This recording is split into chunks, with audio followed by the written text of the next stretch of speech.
짐의 에세이 인터뷰 그냥 다 하나하나가 다 버거웠던 것 같아요. 근데 지금 돌아보면 사실 문제는 딱 하나였거든요.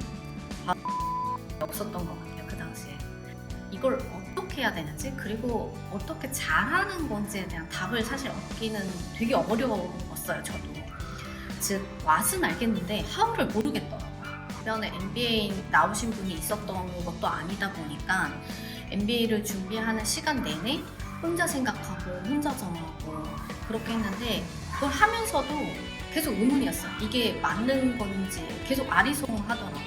그렇게 해서 지원도 첫 지원 때 제가 다 떨어졌잖아요. 그리고 나서 제가 번쩍 든 생각이 뭐였냐면, 내가 지금 뭔가 힌트가 안 나요. 비즈니스 방향성을 체크하려면 딱 두 가지를 항상 기억하셔야 될 것 같아요. 많은 분들이 해외 MBA 준비하시면서 포기를 한다거나 힘들다는 표현을 많이 하는데, 은재님은 이 모든 걸 겪으셨잖아요. 뒤돌아서 생각해 보시면 어떤 게 가장 힘드셨나요? 정말 솔직히 말하면요, 그때는 진짜 매일 포기하고 싶었어요. 짐의 에세이 인터뷰 그냥 다 하나하나가 다 버거웠던 것 같아요. 근데 지금 돌아보면 사실 문제는 딱 하나였거든요. 바로 방향성이 없었던 것 같아요. 그 당시에 사실 MBA라는 길을 제가 한 번도 가보지 않은 길이다 보니까 이걸 하면서도 내가 이걸 잘하고 있는 건가? 아니면 이렇게 하는 게 맞는 건가? 알 수가 없었던 것 같아요. 사실 MBA를 가고자 하는 건 방향성이라기보다는 목표인 거죠. 그것을 달성하기 위한 이제 각 단계마다의 미션에 대한 방향과 전략이 필요하다는 뜻으로 생각하시면 될 것 같아요. 보통 사실 많은 분들이 MBA를 꿈꾸시고 네이버나 구글링 같은 걸 하시면서 많이 알아보시잖아요.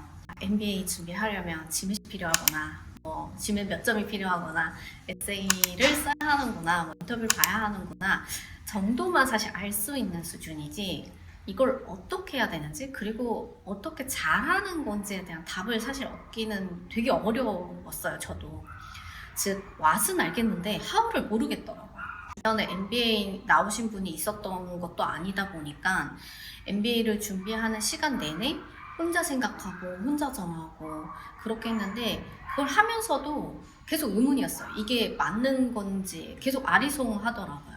MBA 준비를 하시는 지원자분들 중에서 그 당시에 제 상황이랑 비슷하신 분이 되게 많을 거라고 생각하거든요. 그런 분들에게 미리 다녀온 제가 선배로서 언니로서 누나로서 조언을 드리자면, 우선은 소통하시라고 말씀드리고 싶어요.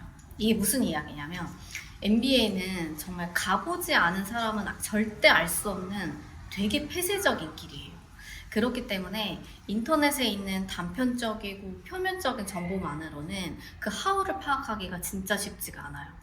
지원자분들이 가고 싶은 MBA 학교 있으실 거잖아요. 그 MBA 학교나 아니면 거길 나오셔서 내가 가고 싶은 회사나 아니면 커리어 패스를 이어가고 싶으신 그런 커런 스튜던트들이나 아니면 알럼나이 분들의 찐 경험이 사실은 굉장히 필요해요.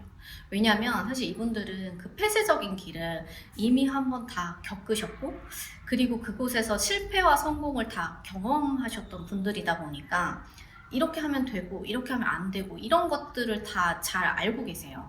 주변에 MBA 나오신 분이 없다면 어디다가 물어봐야 하나요? 저도 그랬어요. 주변에 MBA 나오신 분이 없으시다면 링크드인으로 DM 보내세요. 이거 정말 많이 적극적으로 활용하시길 바랄게요.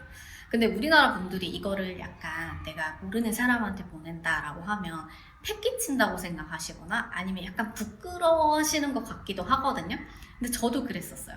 근데 전혀 그렇게 생각 안 하셔도 되는 게, MBA 나오신 분들은 공감하시겠지만 MBA는 이런 네트워킹을 엄청 권장해요. 그래서 일면식도 없는 동문들에게 DM 보내서 커피챗 하자, 콜하자 이런 게 진짜 일상 다반사거든요. 그렇기 때문에 여러분들이 그렇게 보내셔도 MBA 다니셨던 분들은 그걸 그렇게 어색하게 느끼지 않으세요, 진짜. 저도 콜롬비아 다닐 때 저한테 링크드인으로 막 콜롬비아 대해서 되게 이것저것 물으시는 분들 정말 많았고요. 심지어 콜롬비아 학교 캠퍼스 비짓 하시면서 저한테 연락하셔가지고 뭐 몇 시 되냐, 커피챗 하자 이렇게 요청하신 분들도 진짜 많았어요. 근데 저도 그게 이상하지 않고 당연히 나도 옛날에 그렇게 이런 분들에게 도움을 구했었으니까 나도 당연히 지금 준비하시는 분들에게 도움을 줘야지 해서 어쨌든 저도 MBA 지원 첫 해 그 누구에게도 조언을 구하지 않고 저 혼자 학원 다니면서 그 어설프게 지문 점수 내고 어설프게 에세이 작성해서 그렇게 해서 지원해서 첫 지원 때 제가 다 떨어졌잖아요. 그리고 나서 제가 번쩍 든 생각이 뭐였냐면 내가 지금 뭔가 핀트가 안 맞다. 모든 단계에서 지금 MBA나 GMAT이 원하는 방향성이랑 안 맞다라는 생각이 진짜 많이 들었거든요. 그러면서 동시에 든 생각이 뭐였냐면 이거 빨리 잡지 않으면 이렇게 얼버무리다가 혹은 이렇게 어설프게 하다가 다 끝나겠구나. 결국 내가 원하는 MBA를 못 가겠구나라는 생각이 진짜 번쩍 들었어요. 그래서 제가 그때부터 이제 링크드인을 뒤져서 아까 말씀드린 대로 그런 알럼나이 분들이나 커런 스튜던트 분들에게 DM 보내고 그리고 콜도 하면서 진짜 이런 거 저런 거 정말 많이 물었던 것 같아요. GMAT 어떻게 공부하셨는지 아니면 에세이 어떻게 쓰셨는지 그러면서 그분들의 성공 공식을 조금씩 이렇게 모아갔던 것 같아요. 보면서 오히려 제가 내가 뭐가 잘못됐었구나를 그때부터 알 수 있겠더라고요. 그러면서 하나씩 뭐 GMAT이면 GMAT, 에세이면 에세이 그렇게 각 미션마다 제가 어떻게 해야 되는지 그 하우에 대한 방향성을 다시 잡고 그리고 다시 이제 시작할 수 있었거든요. MBA를 하겠다고 용기를 내셨잖아요, 지원자분들이. 그러면 그 용기를 내셨다면 그 방향이 정확하고 제대로 되어야만 그 용기와 노력이 저는 빛을 발할 수 있다고 생각을 해요. 그러니까 반드시 MBA 준비하시면서 제가 좀 이렇게 말씀드린 부분을 중간중간 체크하셨으면 너무 좋을 것 같아요. 그런 많은 분들이 가장 힘들어하는 GMAT의 방향성은 어떻게 그쵸. 체크할 수 있을까요? GMAT이 사실 가장 많이들 처음에 힘들어 하시죠. GMAT의 방향성을 체크하려면 딱 두 가지는 항상 기억하셔야 될 것 같아요. 플래닝과 스몰 윈이요. 플래닝은 말 그대로 공부 계획을 세우는 거거든요. 그리고 스몰 윈은 작은 성공을 계속 기록하면서 자기 자신에게 공부에 대한 동기부여를 계속 유지하는 거예요. GMAT은 사실 암기 시험이 아니잖아요. 그러다 보니까 축적돼서 이렇게 내가 나만의 로직이 성장하는 시간이 좀 더디게 느껴지실 수 있어요. 그렇기 때문에 첫 번째로 플래닝이 반드시 필요해요. GMAT 공부는 시험 범위가 이렇게 잡혀져 있는 게 아니잖아요. 그러니까 안정해져 있거든요. 그렇기 때문에 나에게 내가 스스로 단기 목표를 주어주셔야 돼요. 예를 들어 한 달 동안 내가 학원을 다니면서 CR 문제를 뭐 1회 독하겠다, 2회 독하겠다 하시면 해야 할 문제 개수가 나올 거고 그거를 한 달, 일주일, 하루 이렇게 다 나누실 수 있거든요. 그래서 내가 그 일정에 맞춰서 먼슬리, 위클리, 데일리로 몇 문제를 몇 시간 동안 어떻게 풀지를 꼭 정하셔야 돼요. 이렇게 단기 목표를 정하실 때는 반드시 수치랑 기간을 동반돼서 하셔야 내가 그 먼슬리, 위클리, 데일리로 나의 행동을 이끌어내실 수가 있어요. 사실 GMAT처럼 암기보다는 사고력과 논리력을 요구하는 시험에서는 공부의 연속성과 방향성이 진짜 중요하거든요. 그렇기 때문에 어느 시점까지 어떤 과목을 어디까지 끝내겠다 목표를 그걸 플래닝 하셔야 나의 각 과목마다 연결성이 생길 수가 있어요. 그렇지 않으면 그때그때마다 생각나시는 공부를 하시게 되면은 각 과목의 공부가 연결성이 아니라 이렇게 되게 쪼가리 공부처럼 느껴져서 공부를 했는데도 앞으로 나아가지지 않는 듯한 느낌이 드시거든요. 제가 실례로 제가 지금 MBA 메이트에서 멘토링을 하고 있잖아요. 그 멘토링 분 중에 한 분이 매주 공부를 진짜 주중에도 주말에도 정말 열심히 하셨지만 사실 그분이 플래닝이 귀찮으시다고 그걸 자꾸 안 하시면서 그때그때 생각나는 걸 하셨어요. 근데 결국 한 달 정도 그렇게 해보시다가 저한테 솔직 고백을 하셨는데 뭐라고 하셨냐면 제가 하긴 했는데 뭘 했는지 모르겠다라고 하시더라고요.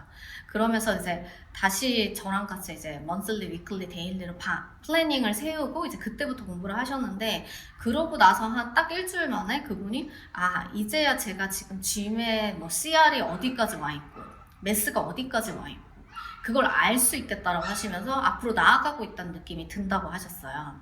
즉 플래닝이 없으면 GMAT같이 연속성이 중요한 논리 시험에서는 내가 뭘 했고 어디로 가고 있는지조차 감을 잡기 어려운 상황이 계속 반복될 수 있어요. 두 번째로 스몰위는 나의 공부에 대한 동기부여를 주기 위함이거든요. 그러니까 GMAT 공부는 사람마다 다르지만 보통 6에서 한 7개월 정도 준비를 해요. 근데 GMAT 공부는 사실 이게 말이 6에서 7개월이지 회사 다니면서 이걸 하시다 보면 되게 긴 마라톤 같이 느껴지신단 말이에요. 그렇기 때문에 중간중간에 내가 잘하고 있다라는 내 스스로에 대한 작은 신호가 없으시면 정말 지치실 거예요. 그리고 사실 이 시기 때 가장 많이 그만두시기도 해요. 나에게 스스로가 주는 칭찬이랑 동기부여가 가장 중요한데 앞서 설명드렸듯이 단기 목표를 그렇게 monthly, weekly, daily로 잡으시고 그 목표에 대한 달성률을 꼭 기록해 보셨으면 좋겠어요. 매일매일. 작은 이 성공들이 쌓이게 되면은 처음에는 사실 GMAT이라는 게 뭐 시험 범위도 안 정해져 있고 그리고 내가 사실 접해보지 않았던 공부다 보니까 처음에는 엄청 막연하게 느껴지거든요. 근데 그거를 이제 하나하나씩 좀 어떻게 보면 쳐 나가는 거죠. 그러면서 그 큰 산도 조금씩 정복해 나가는 자신감을 얻으실 거예요, 정말. 그래서 저도 역시나 이 방법으로 GMAT을 준비를 했었고 마지막까지 제가 포기하지 않고 마지막에 5번째 제가 점수가 나왔거든요. 그러면서 제가 점수를 얻을 수 있었던 것 같아요. 제가 여러분께 드리고 싶은 말은 MBA는 사실 열정과 노력만으로는 솔직히 말씀드리면 해결되지 않는다는 거예요. MBA를 준비하시는 각 단계마다 명확한 방향성과 전략이 있어야 여러분들이 투자하시는 시간과 노력이 빛을 발하실 수 있어요. 저도 처음에는 이걸 모르고 무턱대고 공부하고 무턱대고 그냥 에세이 준비하고 해서 실패를 했기 때문에 여러분들은 좀 그런 시행착오를 겪지 않으셨으면 좋겠어요. 여러분들도 지금 MBA를 준비하신다면 지금 내 상태가 어느 정도까지 와 있는지 그리고 내가 올바른 방향으로 가고 있는지를 늘 체크하실 수 있으면 훨씬 더 빠른 시간 내에 그리고 원하는 학교로 가실 수 있을 거라고 생각이 듭니다. 오늘 내용이 도움이 되셨다면 구독과 좋아요 부탁드리고요. 그리고 평소에 MBA 관련해서 궁금하신 게 있으시다면 댓글로 남겨주세요. 제가 그러면 최대한 영상으로 제작해서 답변해 드리도록 할게요.